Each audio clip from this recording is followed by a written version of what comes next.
What if I told you there was more than one Jesus in the Gospels? Would that make your head explode just a little bit? Because as it happens, it's true. Welcome to the LunchBox Devotions. I'm Pastor Russ Yoke.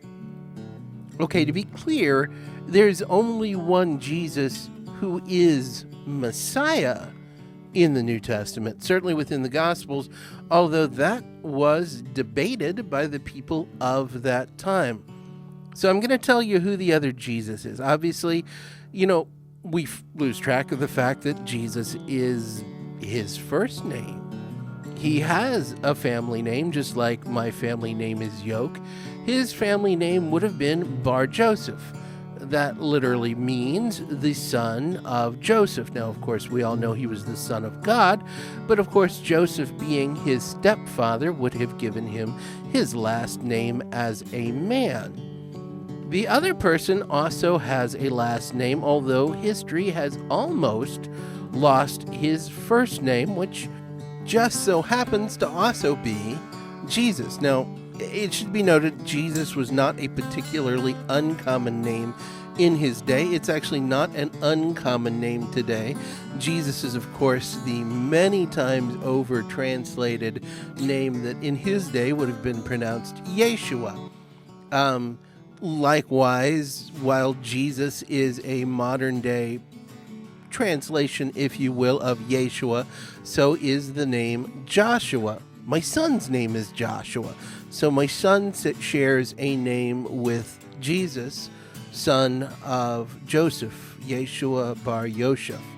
But there was another Jesus mentioned in the New Testament, and we don't talk about him for the simple reason that he was only mentioned in some versions of the earliest writings that became what we come to know nowadays as the Gospel of Matthew. And of course, when we're doing biblical studies, it's hard because we have all of these very, very ancient copies of the Gospels. In some of the most ancient copies of the Gospel of Matthew, but not all of them by a long shot, they mention another character whose first name also happens to be Jesus. To make things easier, we use his last name when referring to him.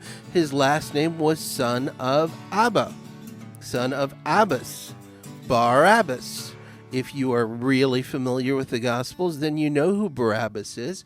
He is the criminal who was let go instead of Jesus when Pontius Pilate said to the crowds during the Passion Week, "Who would you like me to set free, Jesus or Barabbas?" And the crowds called for Barabbas.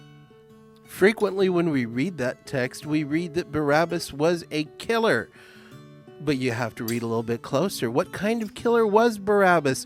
He was a killer who had been convicted of inciting violence against the Romans.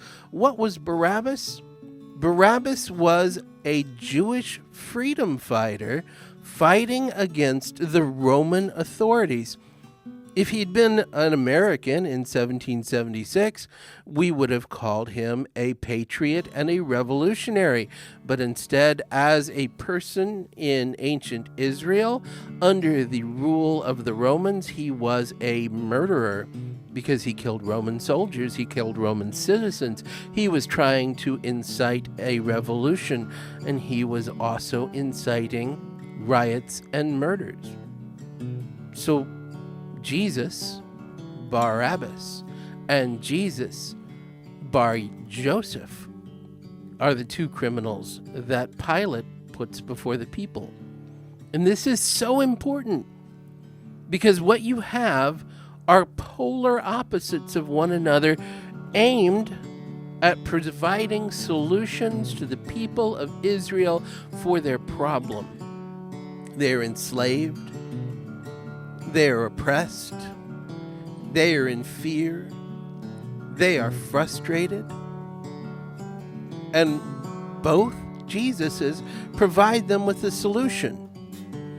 Barabbas, Jesus Barabbas, presents them with an earthly solution to their spiritual problems. You're sad, you're miserable, you're sorrowful, you're hopeless.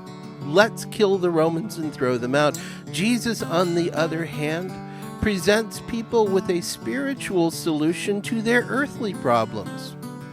You are oppressed under the power of sin, unto death and misery and sorrow and brokenness and disconnection from God the Father. Jesus then presents the people with a spiritual solution to their brokenness.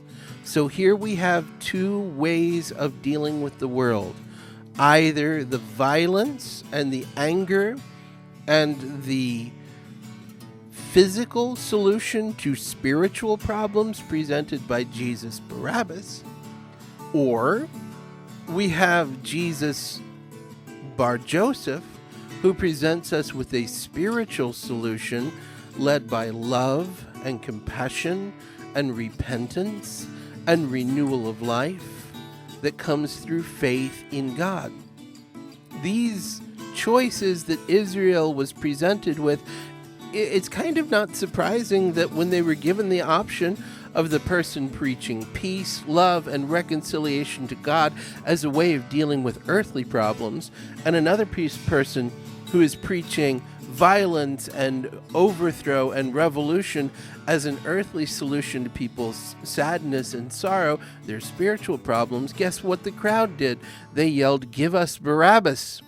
We want the easy stuff." Jesus is the hard stuff. We want the stuff that makes us feel good. Jesus' stuff makes us think hard. We want the stuff that makes us feel powerful. Jesus is the God who goes to the cross and gives away all his power and then tells us, "Take up your cross and follow me." The choices haven't changed, people. Nothing has changed. 2,000 years have gone by, and the world still presents us. Who do you choose? Do you walk in the way of Jesus Barabbas and try to satisfy your spiritual wants with physical solutions? Or do you follow Christ, who is Jesus, and understand that he is going to present you with heavenly solutions to your earthly problems, and in this, bring you the only hope humanity has ever known? Because Jesus Barabbas's revolution failed, his violence failed, his anger failed. Violence, anger, these things always fail. The only thing that works is God and God's love made manifest in our lives as we live out a faithful response to Jesus Christ's life, death, and resurrection. So I say to you all, thank you for having lunch with me today. And when Pilate says to you, "Whom do you choose today?"